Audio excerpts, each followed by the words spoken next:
آپ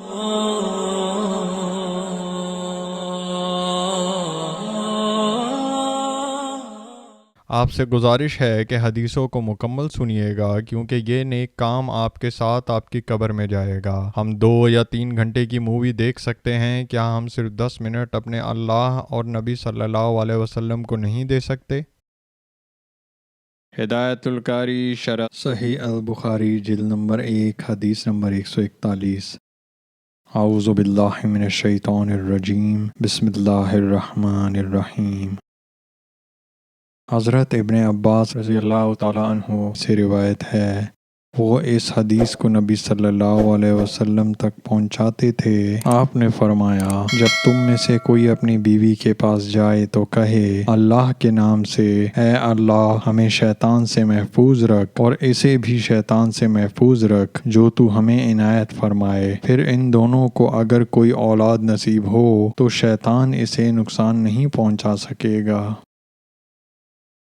ہدایت القاری شرح صحیح البخاری جلد نمبر 1 حدیث نمبر 142۔ اعوذ باللہ من الشیطان الرجیم، بسم اللہ الرحمن الرحیم۔ حضرت انس رضی اللہ تعالیٰ عنہ سے روایت ہے، انہوں نے فرمایا، نبی صلی اللہ علیہ وسلم جب بیت الخلاء جاتے تو فرماتے، اے اللہ میں ناپاک چیزوں اور ناپاکیوں سے تیری پناہ چاہتا ہوں۔ ہدایت القاری شرح صحیح البخاری جلد نمبر 1 حدیث نمبر 143۔ اعوذ باللہ من الشیطان الرجیم، بسم اللہ الرحمن الرحیم۔ حضرت ابن عباس رضی اللہ تعالیٰ عنہ سے روایت ہے، ایک دفعہ نبی صلی اللہ علیہ وسلم بیت الخلاء گئے تو میں نے آپ کے لیے وضو کا پانی رکھ دیا۔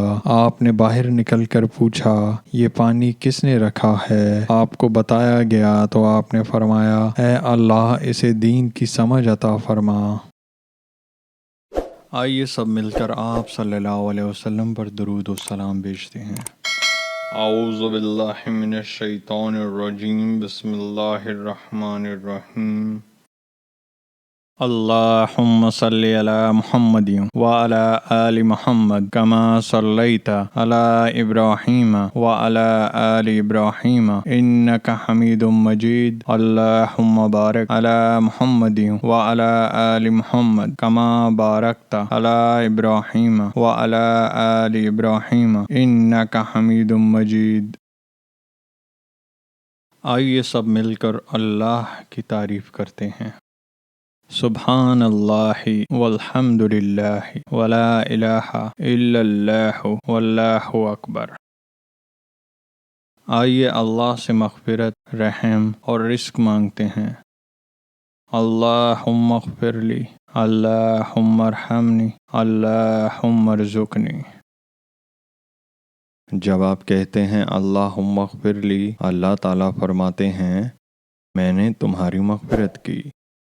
جب آپ کہتے ہیں اللہم ارحمنی تو اللہ تعالیٰ فرماتے ہیں میں نے تم پر رحم کیا۔ جب آپ کہتے ہیں اللہم ارزقنی تو اللہ تعالیٰ فرماتے ہیں میں نے تمہیں رزق دینے کا فیصلہ کیا۔